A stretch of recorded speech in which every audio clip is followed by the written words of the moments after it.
जिल्ह्यात सतत 3 दिवस झालेल्या धुवाधार पावसाने जिल्ह्यातील सोयाबीन, तूर, कापूस ही पिके संपूर्णतः खरडून गेली, तर शेतात मोठ्या प्रमाणात पाणी साचल्याने पिकांचे नुकसान झाले।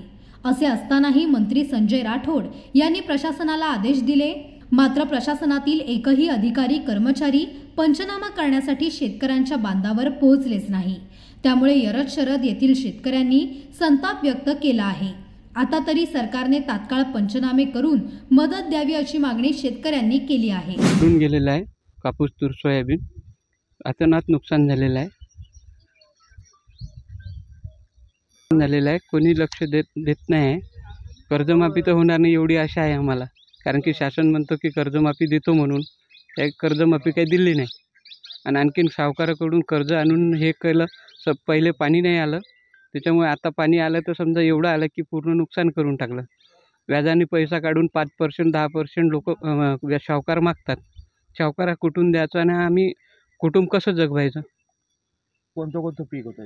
कापूस, तूर, सोयाबीन 4 दिवसापासून सतत पाणी असल्यामुळे कापूस, सोयाबीन, तूर पूर्ण खरडून गेली आणि पूर्ण अतोनात नुकसान झालं। आता तुमची मागणी काय? आमची मागणी आहे की शासनाने नाही का चौकशी करायला अधिकारी पाठव, कृषी अधिकारी किंवा कोणतेही। जर त्यांनी आत्ता जर केलं समजा चौकशी, तर आम्हाला काहीतरी मोबदला मिळण्याची आशा आहे शासनाकडून। अर्जुन प्रल्हाद चव्हाण।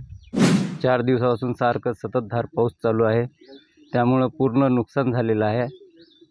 आणि आता जवळपास पूर्ण पराठी जे आहे टोंगळ्याभर पाण्यामध्ये बुडून आहे आणि काही खरडून गेलेलं आहे। पूर्णपणे खरडून गेलेलं आहे। प्रशासकीय आजपर्यंत अजूनपर्यंत काही चौकशीला आले नाही।